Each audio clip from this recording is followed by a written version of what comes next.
Welcome back to the second official episode of the Fourth Bag. I'm here live in person with Dean Lang. Dean, thank you for joining us here in person. My pleasure, Chris. I have an empty root beer. I will not be cheersing you with that. We've been talking and pre-gaming for a while.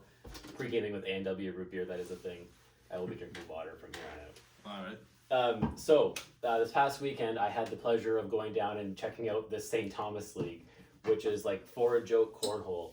And honestly, I had a wonderful time. I don't know, you were a little bit late getting there. You weren't there for all the warm-ups, were you?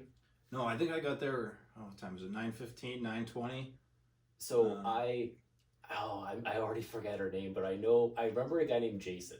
So Jason, he was the first person I ever won money playing cornhole with. It was a blind draw at the Movember Stash Bash, and I stayed for the blind draw. And I think I had like a note saying I got $14 deposited into my account. And I was like, I finally did it, Dean. I won money playing cornhole. So Jason, that was awesome. That was a great memory. You'll always have like my first. I think yes, it was your first too. Your first time actually playing in a cornhole tournament winning money. So that was awesome. He said he's been playing in his backyard for ages.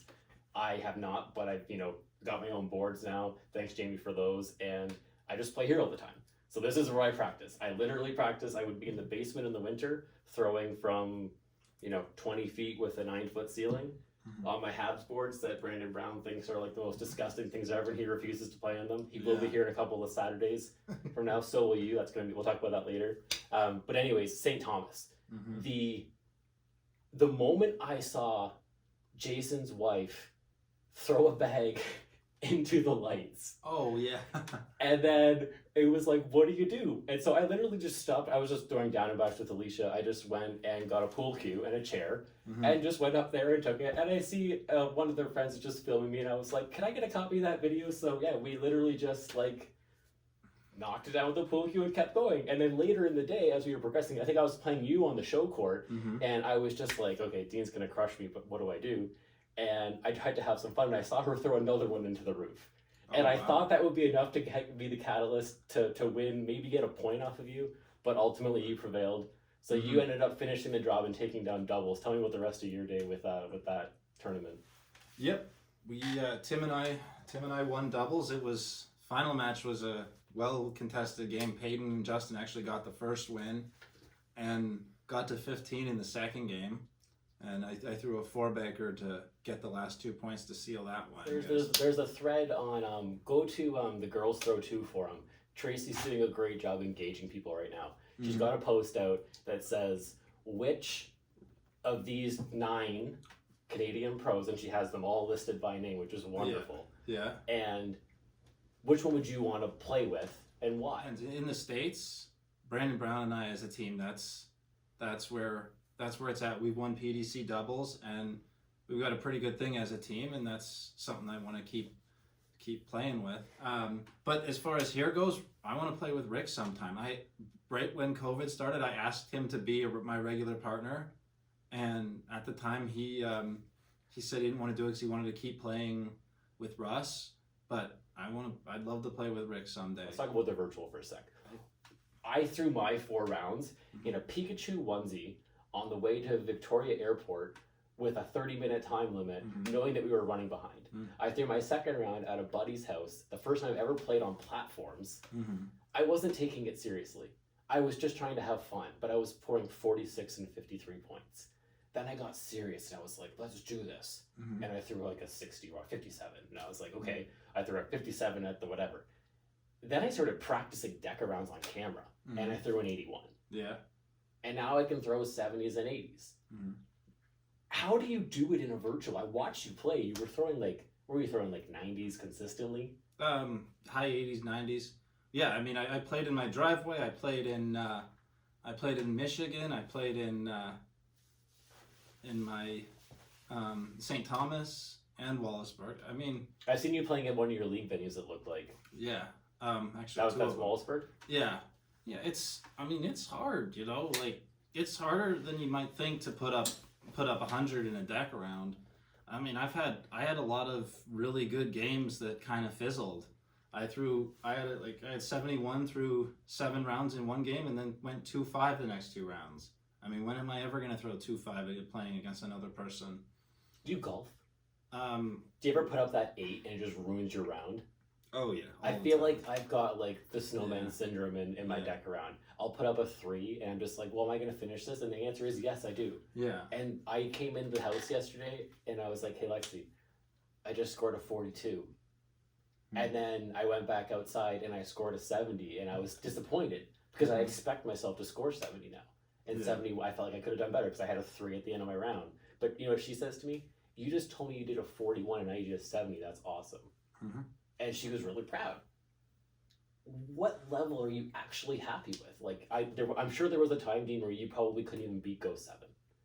And there was a time where you couldn't beat Ghost 5 years and years ago. Yeah. But now you're probably consistently beating what, Ghost 8, Ghost 9? I mean, yeah. Like When you're practicing, what are you scoring to do well in these types of tournaments? Like how are you? What's your measuring stick when you're doing it, but it doesn't count? Is what I mean. Because I want to get a gauge for like what are you scoring when it counts versus what are you scoring when you're practicing? right. Because I think that there's a difference there. Oh yeah.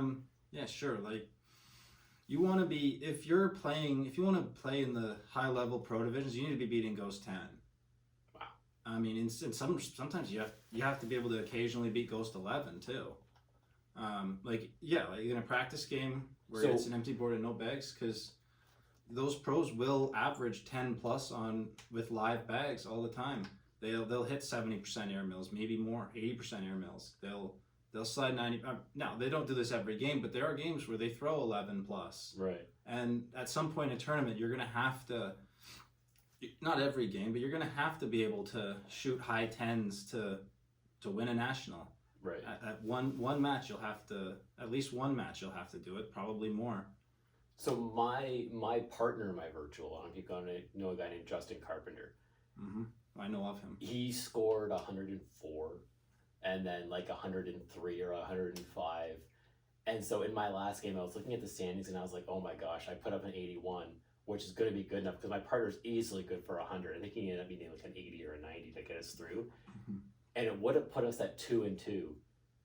But instead, I ended up finishing 1-3, and we lost the game, and that's fine. You couldn't submit his round. And Justin reached out to me afterwards, and I had posted on Facebook like, "Go, Justin! Like, go! Need a big number." And he was like down. I think he was down at an open, couldn't get his game in, and it sucked. And I went through this stage where I was just like, but then like he texted me and he was like, "Dude, like I'm really sorry," and I get it. He made a mistake and he came clean, and it's cool.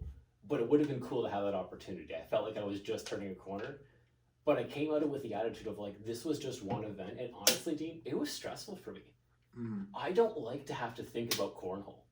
And so to make me, somebody who doesn't play well when they're thinking, have to think about it for 2 days, having this 48-hour window, I didn't enjoy my experience having to wait, but I was starting to embrace it. And so I'm thirsty for another one. Right. But it sucks because I felt like this could have been the one. Yeah, I absolutely understand that. I mean, in this particular tournament, there were 38 teams in total, and out of those 38 pros, there were 11 international pros, and then Florentino Mendoza is a PDC player, so that's 12 PDCs, so 26 full pros, and Justin was one of 6 who failed to submit a round. 6 out of the 26. Wow. Which is more than 20%. Yeah. And I mean, you really weren't the only one who got cheated out of a legitimate opportunity to continue to play in the tournament. There were a couple of pros who were in a situation where, they were 0-3, or they were in a situation where they needed like 130. Sure, on the outside looking in, or needing an impossible score, you're probably not going to make it. Yeah, sure. they were done. And then there were a couple of pros who needed something like 110 or 114. Which is possible, but very hard. Very hard. Not really. They weren't really on the level of player, and you'd expect them to do that. Right. And then there was your partner, and then there was Peyton Clark's partner. I think it was Miranda Coy, and Peyton was my drive to Stratford, or to St. Thomas, yeah. Right. And and he got cheated out of a legitimate opportunity to continue in the tournament as well. And they would have made a run, and you and Justin could have made a run. You would have been in the 170s, sometimes the 180s, the way you would throw, and it was tough to see you guys get cheated out of that opportunity to continue in the tournament, because it's a valuable tool being able to throw on camera. Right. You learn so much from about and when yourself. it counts, I think that's why I was talking earlier about like throwing on camera is fine. I can do that in my backyard all the time. Actually, no. Throwing in on camera when you're just throwing in the backyard is a lot different from throwing on camera in a real tournament. Right, like when it matters. Yeah, I mean you're playing for something here. You've got a partner. There was some prize fund. That was actually one of the reasons why I was struggling so much, was that I felt like I was Justin Carpenter's partner. And Justin Carpenter is throwing 104. He's lights out, one of the best pros out there throwing in the hundreds. Yeah. You know what I mean? Like that's legit. And here I am throwing like a 50. Honestly, I felt Justin thought he got a crappy partner, and I felt like I needed to work harder. But I also just wanted to have fun. And so hence the Pikachu onesie, and hence the boards at Donnie's house and that kind of thing. Well, but yeah, I don't know. Maybe I didn't take it seriously enough. I could have put in a better effort. I could have put in a better first 3 games. Yeah. I see guys like Phil Tavares out there who is just like, he's putting in the work on camera. He is feeling these deck rounds, and he's going to do something. He is so motivated, and he's putting in the work. I see Justin Clark, who's putting in the work every night at that, like, the poop pound. Yeah. And I go out there with him. And what I love that this game is growing with these virtual tournaments, because it's giving the amateurs a chance to get a taste of it. Yeah. Do you want to do this? And me personally, my next event is going to be going down to Vegas. Next Wednesday, I'm going to get on a flight with my partner Joe and Bernie and Jamie, and we're going to go take on Vegas and play in the ACL Open. Now, I probably plan to get my ass kicked, but I'm going to have fun. A guy at work today, he literally said to me, to get better, surround yourself with better people. Yes. Challenge yourself. So I'm going down there to play with the best cornhole players that this country and the country south of us have to offer. It's also a pro tournament. They're probably going to crush me. Yeah. But I'm going to learn something from every single game, because I'm going to introduce myself to every single person, say hello to them, figure it out, and just get better. Because if you just play with better people, you get a chance to play with better competition. Yeah. You challenge yourself. Yeah. That's why you went down south, right? Yes. You went down there and you did the same thing. That's why I keep doing it. Yeah. No, I mean at some point you have to play against better players to get better. I mean, winning tournaments, against the same people, you stop getting better eventually. You don't learn much from winning. You learn a lot more from losing, because you learn from your mistakes when they cost you. Like I remember in St. Thomas League on Tuesday, there was a bag where I was like, that was not a good throw, but because I'm playing against an inferior player, I'm going to get away with it. Right. I mean, and if I'm playing against a top pro, that ends up being a 12-10 round for him, because I brought his bag closer into play. Right. But I was able to get away with it because I was playing against a lesser player, and I ended up scoring a 10-on-5 in that end. Right. So again, like I didn't. I'd make those mistakes, in Canada for so long, and I get 5 points in that round. Right. But I go to the States, I make that mistake. Maybe I wash, but oftentimes I'll lose 2 points there. So what I love about tonight, we were at League, and we had like ACL Pro Dean Lang, ACL Pro Bernie Portalessi the Hat, ACL Pro Jerry Halfpenny, and ACL Pro Rick Wiersma, aka Dimples. Got to check out his video from this past Sunday on Girls Store 2. It was a really great video. Him and Brandon Brown went on. You should go on too. Go on to Girls Throw 2. Do a little thing. Honestly, what Tracy is doing with that group is amazing. She is just engaging the cornhole community. I feel like 6 months ago, not as many people had boards in their backyard. Not as many people had bags. People are getting boards. People are getting bags. People are getting interested. People are getting better because people like you and the other pros are coming to these league nights, and you're coming to these events, and you're elevating everybody around you. Like, honestly, it's fun to have you guys out. Because, there are these bounties on people's back, and you want to be playing the best. That's why I want to throw down and back with you. That's why I love when Birdie jumps in with me. We played tonight for a little bit, throw the lucky bags back and forth. We love those moments. Yeah. So, all of you guys, keep coming to these events, because, it's amazing. you're ambassadors for the sport, whether you like it or not, Dean. Like, you guys are all out there. I love it. And I want to bring back the commitment. I mean, the commitment that you're showing to this game. That everything you just talked about shows your commitment to this game. And I mean, I've seen Peyton's commitment to this game. I was at league night when he was there on day one. I've been his partner, and I've seen him step up in the playoffs and play above himself. You know, when he'd only been playing for 3 months. Right. I see this commitment to this game, and I see the pros who didn't submit the video not showing the proper respect for that commitment. Right. And I mean, there's a huge commitment and a huge big step in just being willing to film yourself on camera in games that count for something.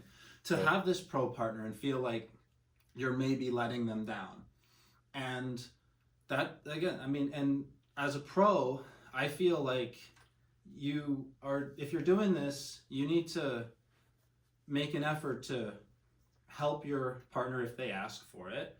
And you need to be encouraging and supportive and try to make if you see they're committed, you need to show that you care about growing the game, that you care about helping other people. And I mean, the fact that Miranda and Justin Carpenter they hurt you. They didn't really help you. They denied you an opportunity to continue in a tournament that if they had just filmed a game, that you would have gotten. Yeah. And it's tough. I mean, you know, I'd like to see that. Now, I mean, to be fair, Todd did the right thing. There, with all those pros not submitting a video, it really wreaked havoc on the tournament and the integrity of the standings. So Todd Kosicki decided that all the 2-2s advance provided that both players shot all their games. Right. And that was the right thing to do under so the 2-2 with no zeros involved in the wins. Yeah, 2-2 with no videos. And right. So Justin instead of just Smith's around, I end up going 2-2. But then one of my wins came against Steve Pohl, who didn't have a partner. Well, yeah. I mean, and so it's like, you know, that's what he'd be like. I didn't Yeah. deserve. I mean, did I really deserve one? No, because technically I also had like a rubber win that wasn't really a win, and I threw crappy. But given all those things happened, it was like, hey, maybe there was a chance. It was kind of like, so you're saying there's a chance, and I was like, hey, maybe I can get in, and then I couldn't, and it sucked. But again, it was like, it's one tournament. Yeah. But it made me thirsty for more. Yeah. Oh, yeah. I agree. And I mean, Steve's and I think partner that's what everybody here is for. We all want more of this stuff. Yeah. But also, it's like a lot of effort and a lot of work to coordinate it. And like, you know, thank you to the ACL, because they're like, hey, here's $1,000. And I was talking to Phil Elite, and he was like, yeah, you know what? I only finished. He finished in the money. Yeah. And that's cool. He won money and got a couple bucks in his ACL virtual wallet. I remember the feeling, Dean. Mm-hmm. I remember we talked about at the beginning with Jason and like, you know, the $14 for a blind draw, whatever. It's a great feeling to see money coming in. Yeah. So. Well, yeah, I agree. So tell me about SOCS. What's going on? You're going. I know this weekend. I was just thinking about trying to come down and cheer you guys on. I'm not sure if it's going to work. I didn't realize how far away it's Wallaceberg. Yeah. So you're on the Wallaceberg. What's your team moniker? Wallaceberg Beavers. The Wallaceberg Beavers. Yep. Did you guys come up with that as a team? Or was it assigned to you? I believe that's a Travis Myers special. Okay. Who's Travis Meyer? Travis is the guy who, along with Scott Gorey, runs the Wallaceberg League. Okay. I mean, Travis is number 69, so I think that says a lot about Travis. That tells you something about Travis. Number 69 on a Beavers jersey. It's a different. He's a different kind of guy. He's one of a kind, we'll say. Travis, I hope to play against you someday. You're invited if you want to make the drive. Again, June 25th. Anybody's welcome. Come play in the backyard. We're going to have a great time. You were partners in Niagara Falls in the Switcholio. Oh, was I? Yeah, you and Travis. I remember him saying he got Chris Nozzle as a partner. Okay, you're the Wallaceberg Beavers and you're playing the Kitchener Knights. And I know a few of the Kitchener Knights. I talked to them tonight. It sounds like it's going to be a fun time. Yeah. Do you want to give any of those Kitchener Knights some bulletin board material? Like, I'm just fishing for anything. Well, I would say as far as the match goes, it's probably going to be the closest match yet. I realize that's not a high bar with some of the one-sided scores there have been so far, but I think this is going to be, there's a good chance this is a single-digit margin of victory. You know, I mean, I definitely think our top end is better than their top end, but the bottom of their roster is probably better than the bottom of ours, and in the middle of the roster, there's a lot of people who are very close in skill. I think it's going to be a very competitive matchup. So for those of you not familiar with SOCS, the way this works, it's called the Southern Ontario Cornhole Series. And how many teams are playing? There's 12. There's 12 teams, and each of those 12 teams were assigned 2 games, so a home game and an away game. And the unfortunate thing was that we didn't assign any dates. So my team, the Waterloo Wolfpack, yeah. Doug Coombs as captain, and I honestly don't remember most of the names on the team. We just don't really talk a lot, but we will. We're gonna figure this out. We've got jerseys; they look sick. I think Adam Duncan's on the team. We're gonna have a great time. And so the format of a game, so you play 1 home game and 1 away game. You have, if I recall, there's 10 players on our roster, and you're going to get split into 5 doubles teams. And those 5 doubles teams are going to play each of the other 5 doubles teams. That's 25 matches. And then you're going to have all 10 players on one team play every single player on the other team, which is 10 more singles matches. 100 total, 100 matches there for 125 in total. So you're going to play 125 cornhole games with 20 people over the course of the day. That just sounds like the most fun ever. Oh, yeah. Yeah, you get 15 matches out of it. That's amazing. How would you make this run so that it kind of like, it just goes a little bit smoother with all the people involved, all the moving pieces? Oh, yeah, Chris, I certainly agree with you there. That's valid. I mean, this is only going to be match number 6 out of the 12 regular season matches. There are other teams like Chris's who haven't even played a single match so far, and this started in November. This is month 8 now, where we've had to schedule games, and I mean, I don't even know if any more are currently scheduled. I have no idea.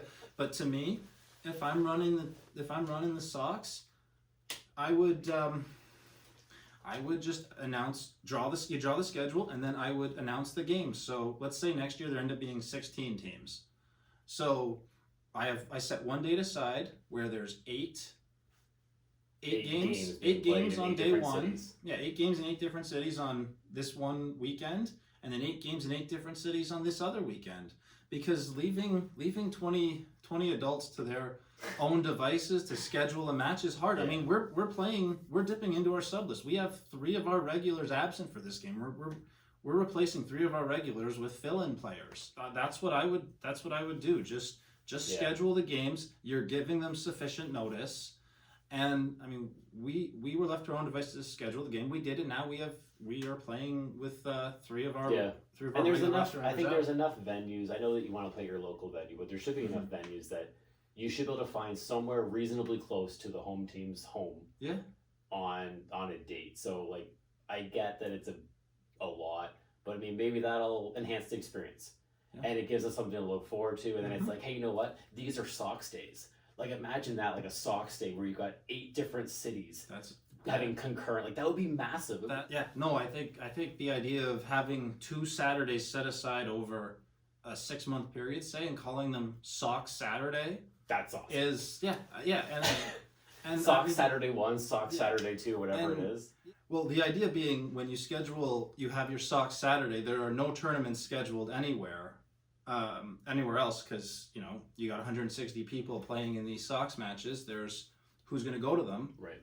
That's really what I think we need to do, because scheduling it this way, you run the risk of 20 people not being able to participate in a given tournament that they probably wanted to play in. Right. And I mean, by concentrating the SOCS games into those things, we're kind of using up 2 Saturdays. It makes it a big thing. Yeah. Hopefully it works out. I know when I saw the advance notice that Moondog put out for his July provincial, I saved the date. Yeah. He said save the date, and you know what I did? Is save the date. Yeah.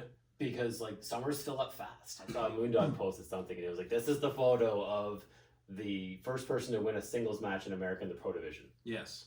That's awesome. Yeah. Oh yeah. That's a definite feather in my cap. That is awesome. And you got to celebrate the little wins. Tonight I'm playing with Annette. We're just doing down-to-backs, and she literally had like a bag here and a bag here. And she's like, what do you think, double dragon? I was like, airmail that girl. And she goes up and she gets all 3 of them, and we just like gave each other those giant high five. And it was just a cool moment.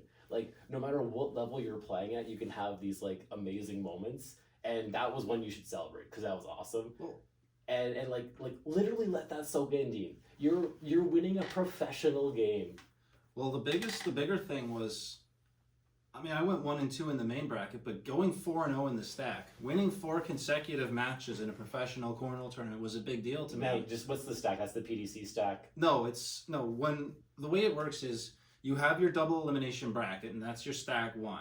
That's the main bracket, and then all the 0-2s are dropped into, they're dropped into stack 9. The 1 and 2 stack 8, 2 and 2 stack 7. Okay. And it's the stack is played out to break all the ties. Right. So you keep playing a match until you have your own position. So I ended up playing 4 matches, and I ended up winning the 1 and 2 stack. So I finished 33rd place in the bracket. But so you lost a game, won a game, and then lost a game. Yes. And then that put you into a tiebreakers bracket. Yeah. And you went 4-0 in that. So really, you won 1 game in a bracket, but you won 4 more against the same people. That's pretty sweet. So that means your record's actually 5-2 in professional singles. Technically, you could say that, yeah. No, but to win 4 matches in a tournament's a major step, because that gets you halfway to winning the whole thing, really. And the last 2 matches I had, I threw a 10.27 and a 10.42 or something like that. And the last guy I beat was Cody Johnson, and he won the first national doubles tournament. Him and Kyle Malone were champions of the first national of this year. So to beat a player of that caliber and beat him by a score of 21-6 was a great way to close out that tournament. That's something that I'll take with me. And the problem with being with the PDC, the thing that's difficult is, as a PDC player, if you play your way in, you're installed as a 62, 63, 64 seed, so you're playing a cream of the cream player right off the hop. Right, which is why you're probably going to lose that first game. You're going to take a loss. Right. And then where it gets difficult is now you're in your 0-1 game, and you're playing against a mid-level player. You're going to be playing against like somebody who's somewhere between 30th and 35th. Right. And they're playing, so instead of them playing sort of a bottom-level pro, they're playing one of the Gore twins, or they're playing Brian Schramm, or they're playing me. Right. And there's a good chance they can lose that game. Right. So it's harder on them too. There's no obvious remedy to it. I don't really know how you. Because everything is done by seeding in those pro tournaments. Yeah. So you said 64, you're being installed as the 64, 63. The PDC fillers are being installed at the bottom end of the seeding. Yeah. There is no random. So couldn't they use your? Well, I guess they'd be using pro stats to seed, or how are they seeding a pro? Well, okay. So the first national is a random draw. Right. Because there's nothing to seed based off of, and then from there they just use the results of the tournaments to seed based from that. By the time you're getting to the 3rd and 4th national, the cream starts to rise to the top, and you're playing against somebody who is. My first match was against Tanner Halbert, and that's a hard guy to play in your first match of pro singles. You pretty much know you're going to be 0-1, and give a plug for Tanner Halbert. He was in episode 1 when you talked about Tanner Halbert. What was he? He was the one who was like most influential to get you going on the pro division, or? Yeah, he's the guy who for some reason just caught my eye and got my attention, and was a guy I could look at and emulate from. Right. And when I played him, he was a great guy. I got to know him a little bit after the match, and we had a bit of a conversation, and he was very respectful during the match, and I've got a lot of good things to say about him. But the thing with PDC, you've got Jackson Gore, and he is standing in 15th place in pro singles as a PDC player. He played his way into all 3 nationals, and his results earned him a tie for 15th. Wow. And that's 15 out of 64. Out of the whole the whole field. He's 15th place in the pro standings by playing himself in every time. And at the 4th national, he still has to play himself in. What? And if he gets in, he'll still be installed as a 62, 63, 64 seed. The issue is, once they set the brackets, because of the DraftKings and the gambling, they don't want to change them. Got it. Right? So once they have the matchup set, they don't want to have to change them at the last minute because of the gambling. And that's, which is understandable. You got to pay the bills. And there's no obvious remedy in terms of what you can do to fix the issues of the PDC. I think it's a great thing that they have a PDC, that there's an opportunity to play their way into a national. And I think the top pros, they like getting the opportunity to play a match instead of having that bye in the first game and having to play against a guy who has just played a match. because it's not like you can go and warm up anywhere. All the boards are full. Right. You know, and singles, when everybody's in the tournament, singles moves, it doesn't move that quickly because you've got to play 120, you've got 256 people. Right. So you're not going to have 128 sets of boards. You're lucky if you get 60 or 70. 60 is a hell of a number. How many will be in Vegas, do you figure, at an Open? Yeah, probably. Over under at Opens, 69.5 bags in honor of your buddy from your team. Probably more than, I would say at Open, you might get into the 70s. Right, I'll text you for the Open and you'll take the over. Because I'm trying to segue here to Gambler versus the Gut. Let's wrap up the show with the Gambler versus the Gut. Okay, so the Gambler, for those of you that don't know, this is the Gambler. Dean Lang, he's literally on a bag, which is ridiculous, which is why I bought a set of them.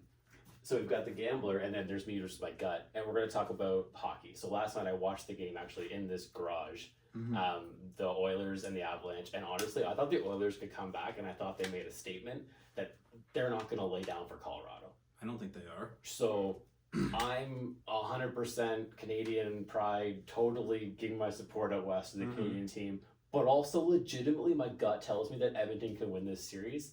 Edmonton in 7, what say you? I don't think, I mean, they can win the series. I don't think they're going to. I think it's Colorado in 6. The Oilers can score, but Colorado's got a lot more fire than Calgary offensively. They can match and beat the Oilers in a firefight, and they can play just enough defense. Right. Colorado wins in 6. Golden State versus Boston. I'm gonna take Golden State. I feel like the Celtics, as a championship, if they were that championship level team, yeah. well, I mean, they're in the finals, but if they were that championship team that's going to beat the Warriors, they would have won that Game 6 at home against Miami. I mean, they should have never let it get to a Game 7. They should have never let Miami back into the Game 7. Right. I mean, Butler had a shot to take the lead in the dying seconds, and Boston had that game on lock. So the Warriors have the championship pedigree. They're healthy now. I'm picking Celtics in 7 because I got a buddy on my team who loves the Celtics, and I'm going to just support ride or die. It's Warriors in 6. Warriors in 6. I got Celtics in 7. And who's your Finals MVP? I will obviously take Tatum. It has to be Curry. Okay. Curry's one of the best players of this generation. If the Warriors are going to win, he's going to be the MVP. Right. All right. And the other series, I mean, talked about the Rangers tonight. We were watching the game as you were playing the game. I'm pretty sure they probably are already up 1-0 in the series. Yeah, they're up 1-0. So they're up 1-0, and they're going to be playing Lightning, who, again, I just will never bet on. So my gut tells me that you're probably going to pick them because they're probably going to win. But ride or die with Trevor. 7 Rangers. We'll go Rangers in 7. What do you got? I will go Tampa Bay in 6. They have that championship pedigree. You in this championship pedigree. Well, they've won 2 years in a row. Why 6? You picked 6 for all 3 series now. Are those teams just not good enough to win a 7th game? They're good. They're too good. They're not going to let it get to a 7th game. Like, why 6? Well, why not 5? I think Tampa Bay has the home ice disadvantage, so they'll close it out in 6. Right. I think the Warriors have what it takes to get that game. Get that job done on the road. Yeah, and Colorado and Edmonton. I mean, I think at some point Edmonton will steal a game in Colorado, and then Colorado closes it out in Game 6 in Edmonton. Got it. All right. So Dreyfus has told me we've reached the end of our clock. So thank you for joining us today. That was awesome. I know that people love seeing you down here for League. I know it's a bit of a hike from Ridgetown. Yeah. 2 hours, to get here. You came, you played cornhole, you stayed the whole night, you had a great time. And it's getting late and got to work in the morning. So thanks, buddy. All right. Till next time.